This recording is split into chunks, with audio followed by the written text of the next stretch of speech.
Super super tasty, super delicious, रुई जैसे soft नरम, चम्मच लगाते ही टूट जाए और मुंह में जाते ही घुल जाए। बस ऐसे बनेंगे हमारे टेस्टी से लौकी के कोफ्ते। हेलो दोस्तों, आज बिंदियाज किचन में मैं आपके लिए लेकर आई हूँ सुपर सुपर टेस्टी, बहुत ही मजेदार लौकी के कोफ्ते की रेसिपी। इस रेसिपी की सबसे खास बात कि हमारे कोफ्ते एकदम सॉफ्ट और मुलायम होंगे, ग्रेवी को अंदर तक अब्सॉर्ब करे हुए होंगे। साथ ही इसमें हम डालेंगे एक ऐसा सीक्रेट इंग्रेडिएंट जिससे हमारी ग्रेवी बिल्कुल भी पानी पानी नहीं लगेगी, एकदम रेस्टोरेंट स्टाइल बहुत ही लाजवाब तैयार होगी। तो बिना स्किप किए पूरी वीडियो लास्ट तक जरूर देखिएगा। हेलो दोस्तों, मैं बिंदिया भागनानी और आप सभी का बिंदियाज किचन में स्वागत है। तो बहुत ही स्वादिष्ट एकदम रेस्टोरेंट स्टाइल लौकी के कोफ्ते की सब्जी बनाने के लिए सबसे पहले यहाँ हम लेंगे लौकी।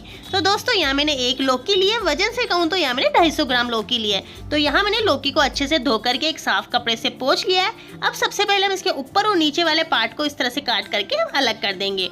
और अब हम यहाँ लेंगे एक पिलर और इसके ऊपर का छिलका निकाल देंगे। दोस्तों आपने लौकी के कोफ्ते तो बहुत तरीके से बनाए होंगे, एक बार मेरे तरीके से जरूर बना के देखना, आपको ये बहुत पसंद आएंगे। और ये लीजिए, यहाँ मैंने लौकी को अच्छे से छील लिया है। अब इसे हम दो पार्ट के अंदर डिवाइड कर देंगे और अब हम यहाँ लेंगे एक बाउल और इसके ऊपर रखेंगे हम इस तरह से ग्रेटर।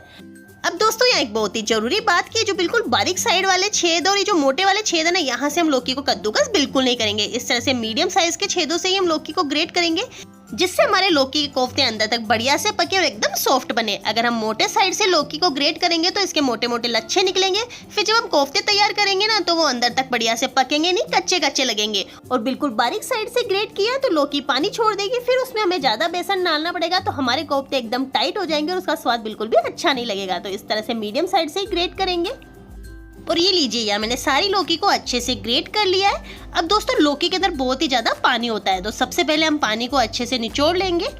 दोस्तों ये स्टेप करना बहुत जरूरी है, लौकी को अच्छे से निचोड़ करके उसका सारा पानी निकाल दें। अगर हमारी लौकी के अंदर पानी रह गया तो हमें ज्यादा बेसन ऐड करना पड़ेगा, जिससे फिर हमारे कोफ्ते में बेसन बेसन का स्वाद आएगा, जो बिल्कुल भी अच्छा नहीं लगेगा। तो बस इस तरह से निचोड़ करके इसे एक बाउल में निकालते जाएंगे। और ये लीजिए, हमने लौकी को अच्छे से निचोड़ करके एक बाउल में निकाल दिया है। और ये जो एक्स्ट्रा पानी बच गया है ना, इसे हम फेंकेंगे नहीं, इसे हम ग्रेवी के अंदर यूज करेंगे। तो इसे हम रखते हैं साइड में और चलिए जल्दी से कोफ्ते तैयार कर लेते हैं। तो सबसे पहले यहाँ मैं डाल रही हूँ 1 छोटा चम्मच अदरक लहसुन का पेस्ट। दोस्तों आप यहाँ चाहे तो अदरक लहसुन को बारीक ग्रेट करके भी डाल सकते हैं। और साथ ही यहाँ मैं डाल रही हूँ 1 छोटा चम्मच बारीक कटी हुई हरी मिर्च। और अब हम इसमें डालेंगे कुछ फ्लेवरफुल मसाले। तो सबसे पहले यहाँ मैं डाल रही हूँ 1/4 छोटा चम्मच हल्दी पाउडर, अच्छे कलर उठाने के लिए। साथ ही यहाँ मैं डाल रही हूँ 1 छोटा चम्मच लाल मिर्च पाउडर। अब हम इसमें डालेंगे 1 छोटा चम्मच धनिया पाउडर, आधा छोटा चम्मच जीरा पाउडर और आधा छोटा चम्मच काली मिर्च पाउडर। और अब हम इसमें डालेंगे 1 छोटा चम्मच अजवाइन, जिसे हम हाथों से इस तरह से क्रश करके डालेंगे। अजवाइन का हमारे कोफ्ते में बहुत ही बढ़िया फ्लेवर आएगा और ये डाइजेशन का भी काम करेगा। और अब बाइंडिंग के लिए यहाँ हम डालेंगे बेसन। तो दोस्तों यहाँ मैंने 1 कप बेसन लिया है। अब बेसन यहाँ हमें एक साथ नहीं डालना है, पहले हम 2 से 3 चम्मच ही डालेंगे, जिससे हमारे कोफ्ते के अंदर बढ़िया से बाइंडिंग आ जाए। अच्छे कोफ्ते बनाने के लिए बहुत जरूरी है कि लौकी ज्यादा और बेसन कम होना चाहिए, तभी हमारे कोफ्ते एकदम सॉफ्ट, हल्के और बहुत ही मुलायम बनेंगे। तो यहाँ मैंने 3 बड़े चम्मच बेसन डाला है और इसे अब हम करेंगे बढ़िया से मिक्स। जरूरत पड़ी तो हम इसमें बेसन और डाल देंगे, बट यहाँ हमें बेसन से बाइंडिंग भर तक ही डालना है कि लौकी के साथ अच्छे से मिक्स हो जाए, इसमें परफेक्टली बाइंडिंग आ जाए। दोस्तों यहाँ आपने नोटिस किया होगा कि इसे मैंने नमक अभी नहीं डाला है, तो नमक हम सबसे लास्ट में डालेंगे, वरना हमारी लौकी पानी छोड़ देगी। और ये लीजिए, इसे मैंने अच्छे से मिक्स कर लिया है, इसमें परफेक्टली बाइंडिंग आ गई है। तो अब इस स्टेज पर यहाँ हम डालेंगे स्वाद अनुसार नमक। साथ ही यहाँ हम डालेंगे आधा छोटा चम्मच गरम मसाला और अब इसमें जाएगा बारीक कटा हुआ हरा धनिया। और अब हम सभी चीजों को करेंगे अच्छे से मिक्स। दोस्तों आज जो हमने इस कोफ्ते के अंदर इंग्रेडिएंट डाले, इससे हमारे कोफ्ते बहुत ही स्वादिष्ट बनेंगे और इतने फ्लेवरफुल बनेंगे कि आप इसे सब्जी के बजाय चटनी के साथ ऐसे ही खा जाएंगे। और ये लीजिए, सभी चीजों को मैंने अच्छे से मिक्स कर लिया है। अब मिक्स करने के बाद इसे हम ज्यादा देर तक बिल्कुल भी नहीं रखेंगे, बस जल्दी से हम इसके कोफ्ते तैयार करेंगे। तो थोड़ा सा मिक्सचर इस तरह से हाथों में लेंगे और इस तरह से रोल करते हुए हम इस छोटे छोटे से कोफ्ते तैयार करेंगे। ये देखिए, छोटी सी बोल तैयार हो गई है, तो इसे हम रखेंगे प्लेट में और इसी तरीके से बाकी के कोफ्ते भी तैयार कर लेंगे। और ये लीजिए, यहाँ मैंने सारे कोफ्ते तैयार कर लिए, तो चलिए अभी जल्दी से फ्राई कर लेते हैं। तो यहाँ मैंने तेल को पहले से मीडियम फ्लेम पर गर्म होने के लिए रख दिया था। तेल यहाँ हमारा अच्छे से गर्म हो गया। अब हम फ्लेम को करेंगे लो और अब हम इसके अंदर डालेंगे हमारे तैयार किए हुए कोफ्ते। एक एक करके हम सारे कोफ्ते डाल देंगे और लो फ्लेम पर इन्हें अच्छे से फ्राई होने देंगे। ध्यान रहे अभी इसे हम टच बिल्कुल नहीं करेंगे। जब इसके बबल इस तरह से सेटल डाउन हो जाए तब हम इसे चम्मच की सहायता से उलटते पुलटते हुए बढ़िया से गोल्डन क्रिस्पी होने तक फ्राई कर लेंगे। ध्यान रहे फ्लेम बिल्कुल लो ही रखें जिससे हमारे जो कोफ्ते अंदर तक बढ़िया से फ्राई हो। और ये लीजिए यह हमारे कोफ्ते अच्छे से फ्राई हो गए, इनमें बढ़िया सा गोल्डन क्रिस्पी कलर आ गया है। तो बस अब इस स्टेज पर हम सारे कोफ्तों को एक प्लेट में निकाल देंगे। और ये देखिए यह हमारे कोफ्ते एकदम परफेक्ट बने हैं, बिल्कुल भी तेल अब्सॉर्ब नहीं किया है। और अब मैं आपको इसे कट करके भी दिखाती हूँ। ये देखिए ऊपर से एकदम क्रिस्पी और अंदर से बिल्कुल सॉफ्ट और मुलायम। और यहाँ आप देख सकते हैं ये अंदर तक हमारे कोफ्ते बढ़िया से पके, बिल्कुल भी तेल अब्सॉर्ब नहीं किया है। तो चलिए अब जल्दी से ग्रेवी तैयार कर लेते हैं। तो अब उसी कढ़ाई में 2 बड़े चम्मच तेल को हम अच्छे से गर्म होने देंगे। तेल गर्म होने पर इसमें हम डालेंगे कुछ खड़े मसाले। तो खड़े मसालों में यहाँ मैंने लिया है 1 दालचीनी का टुकड़ा, 2 तेज पत्ते, साथ ही यहाँ मैंने लिया है 1 छोटा चम्मच जीरा और 2 से 3 लौंग। ये सारे हम इसमें डाल देंगे। और अब हम इसमें डालेंगे 1/4 छोटा चम्मच हींग और सभी मसालों को अच्छे से चटका लेंगे। दोस्तों तेल के अंदर इस तरह मसालों को भूनने से क्या होगा, मसालों का फ्लेवर बहुत ही बढ़िया आएगा और एकदम रेस्टोरेंट स्टाइल हमारी सब्जी तैयार होगी। और मसालों के अच्छे से भुनने पर इसमें हम डालेंगे प्याज। तो यहाँ मैंने 2 मीडियम साइज के प्याज को इस तरह से बारीक चॉप कर लिया है। आप यहाँ चाहे तो इसे मिक्सी जार में पीस करके भी डाल सकते हैं।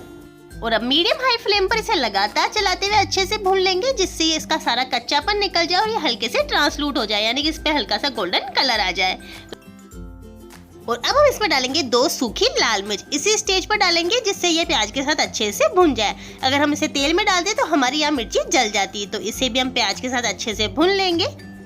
और ये देखिए प्याज अच्छे से भुन गया, इसका सारा कच्चापन निकल गया, इसमें बढ़िया सा गोल्डन कलर भी आ गया है। तो अब इस स्टेज पर हम फ्लेम को करेंगे लो और लो फ्लेम पर इसमें हम डालेंगे कुछ मसाले। तो सबसे पहले यहाँ मैं डाल रही हूँ 1 छोटा चम्मच धनिया पाउडर, साथ ही यहाँ मैं डाल रही हूँ 1/4 छोटा चम्मच हल्दी पाउडर। अब हम इसमें डालेंगे 1 छोटा चम्मच कश्मीरी लाल मिर्च पाउडर। इसमें तीखापन कम होता है पर इससे हमारी सब्जी में बहुत ही बढ़िया कलर आएगा। और साथ ही यहाँ मैं डाल रही हूँ आधा छोटा चम्मच नॉर्मल लाल मिर्च पाउडर। और अब हमारी ग्रेवी को एकदम रेस्टोरेंट स्टाइल बनाने के लिए इसमें हम डालेंगे 1 बड़ा चम्मच बेसन और इसे भी लो फ्लेम पर मसालों के साथ अच्छे से भून लेंगे। दोस्तों बेसन डालने से क्या होगा, हमारी सब्जी में बहुत ही बढ़िया टेस्ट आएगा, हमारी ग्रेवी को एक अच्छी सी बाइंडिंग मिलेगी। और जो ये हो जाता है ना कि कोफ्ते अलग और पानी अलग, ऐसा यहाँ बिल्कुल नहीं होगा, एकदम परफेक्ट हमारी ग्रेवी तैयार होगी। बेसन को इस तरह से भूनने से बेसन का कच्चापन भी निकल जाएगा। और यह हमारे मसाले जले नहीं, उसके लिए हमने जो लौकी का पानी बचा करके रखा था ना, ये 2 से 3 बड़े चम्मच हम इसी स्टेज पर डाल देंगे। और इसे हम करेंगे अच्छे से मिक्स और कुछ सेकंड्स के लिए और पका लेंगे जिससे हमारे मसालों का सारा कच्चापन निकल जाए।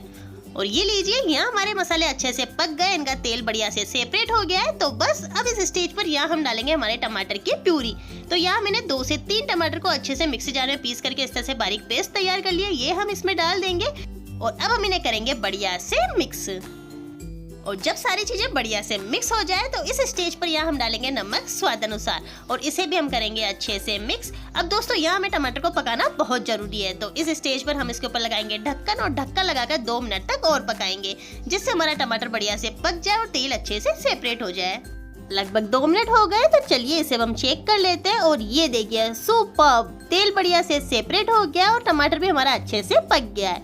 तो बस इस स्टेज पर यहाँ हम डालेंगे इसमें आधा छोटा चम्मच गरम मसाला, साथ ही यहाँ मैं डाल रही हूँ आधा छोटा चम्मच जीरा पाउडर। और अब हम इसमें डालेंगे 1 छोटा चम्मच कसूरी मेथी। कसूरी मेथी से हमारी सब्जी में बहुत ही बढ़िया फ्लेवर और खुशबू आएगी। और अब हम इन सभी चीजों को करेंगे अच्छे से मिक्स। और अब हम इसमें डालेंगे पानी। तो दोस्तों यहाँ मैं 1 कप गर्म पानी डाल रही हूँ। बनती सब्जी में हमेशा गर्म पानी डालेगा जिससे हमारी सब्जी का टेस्ट और फ्लेवर मेंटेन रहे। और इसे हम करेंगे अच्छे से मिक्स। दोस्तों इस स्टेज पर हम ग्रेवी को थोड़ा सा पतला ही रखेंगे क्योंकि जब हम कोफ्ते डालेंगे ना तो वो ग्रेवी को अंदर तक अब्सॉर्ब करेंगे। तो यहाँ पे हम ग्रेवी को थोड़ा सा पतला ही रखेंगे और इसमें एक अच्छा सा बॉईल आने देंगे। और ये लीजिए यहाँ हमारी ग्रेवी में अच्छा सा बॉईल आ गया है। तो बस अब इस स्टेज पर हमने जो कोफ्ते तैयार किए थे ना, वो एक एक करके हम इसमें सारे डाल देंगे। और सारे कोफ्ते डालने के बाद इसे हम करेंगे अच्छे से मिक्स और 2 मिनट तक और पका लेंगे। 2 मिनट से ज्यादा बिल्कुल नहीं पकाएंगे वरना हमारे जो कोफ्ते बिल्कुल सॉफ्ट हो जाएंगे और टूटने लगेंगे।